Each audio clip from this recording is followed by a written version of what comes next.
कृपया करके चैनल को सब्सक्राइब कीजिए। एपिसोड 21 सच का खुलासा। ईशान को इस तरह गुस्से में देखकर रागनी और रीना बहुत ही घबरा जाते हैं, क्योंकि आज से पहले उन्होंने ईशान को कभी इतने गुस्से में नहीं देखा था। तभी ईशान ने उसी गुस्से की जोरदार आवाज़ में रागनी से कहा, रागनी, इस बच्ची की असलियत हमें इस बच्ची से भी छुपा कर रखनी होगी।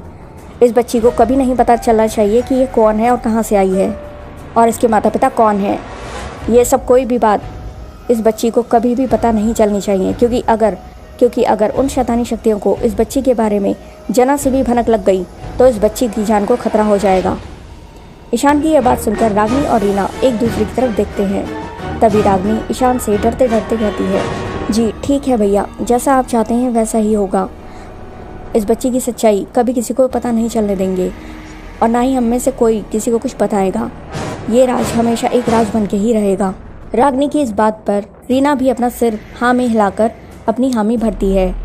रागनी की इस बात पर ईशान का गुस्सा कुछ शांत हो जाता है और वो रागनी से कहता है, हाँ यही ठीक होगा। तभी रागनी एक सोच में डूब जाती है। वो ये सोचती है कि भैया ने हमें तो ये सब बता दिया कि हमें इस बच्ची की सच्चाई सबसे छिपा कर रखनी है, पर आखिर ये बच्ची है कौन जिसके लिए भैया हम सबकी जान का खतरा ले रहे हैं।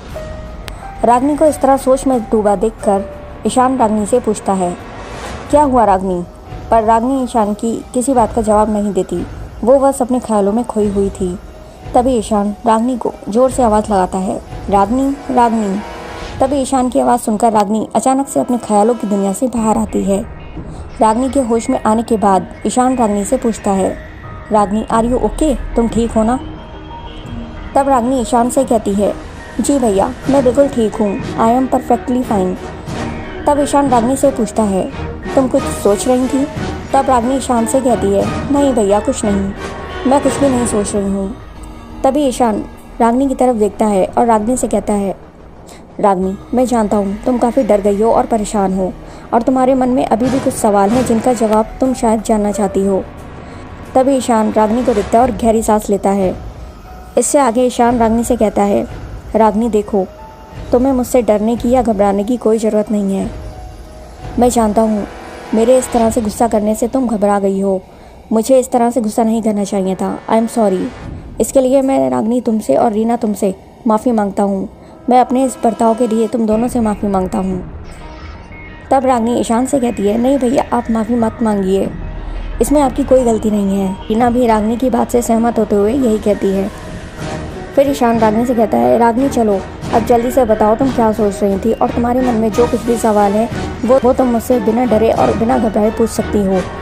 तब रागनी ईशान से कहती है, हाँ भैया मेरे मन में अभी भी कुछ सवाल हैं।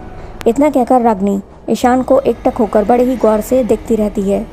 ईशान भी रागनी को बड़े ही गौर से देख रहा होता है। तब रागनी ईशान से कहती है, भैया आपने मुझे ये तो बताया ही नहीं कि आखिर ये बच्ची है कौन और इस बच्ची के माता पिता कौन हैं, कहाँ हैं और ये बच्ची आपके पास कैसे आई। तब ईशान रागनी से कहता है, अरे हाँ मैं तो ये सब तुम्हें बताना ही भूल गया कि ये बच्ची कौन है। सॉरी रागनी, मैं टेंशन की वजह से तुम्हें बताना भूल गया। खैर अच्छा हुआ तुमने खुद ही ये सब पूछ लिया।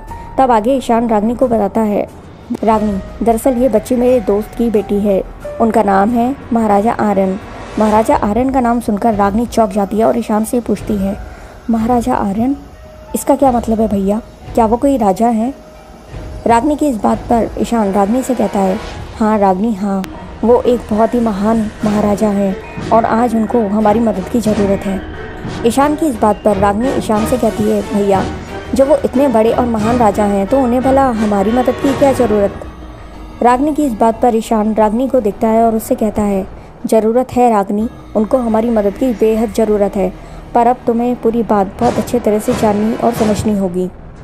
इतना कहकर ईशान शांत हो जाता है और कमरे का माहौल एकदम से शांत हो जाता है।